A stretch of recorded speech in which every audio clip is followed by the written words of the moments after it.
ہمارے باپ دادا کی سنت ہے.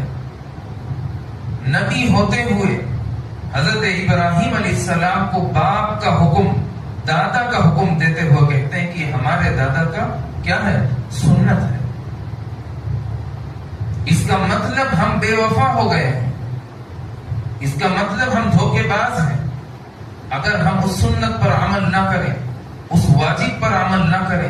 تو اس کا یہی مطلب بنتا ہے کہ ہم اپنے باپ دادا کو بھول چکے ہیں.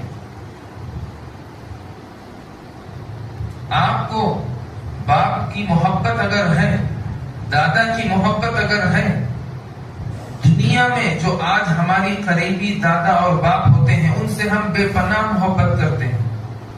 ہمارے آنے کا، ہماری نسل بڑھنے کا جو سبب بن کر باپ بنے ہیں، اس باپ کو تو ہم بھولا بیٹھے.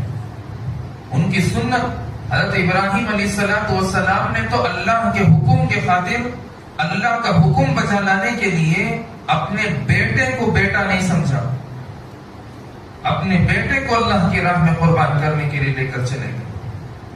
اللہ نے تو ہمیں حکم یہ نہیں دے رہا ہے کہ تم جاؤ اپنے بیٹوں کی قربانی کرو، اپنے بیٹوں کا گلا کاٹو، اپنے بیٹے کو ویران جنگلوں میں لے جاؤ. یہ حکم تو اللہ تعالیٰ نہیں دے رہے ہیں. وہ تو آزمائش، وہ امتحان اللہ تبارک و تعالیٰ نے ہمارے آبا و اجداد سیدنا ابراہیم علیہ السلام سے کر چکے اور وہ کامیاب ہو گئے. بھائیو، جب آدمی اللہ کے احکامات پر حکم عمل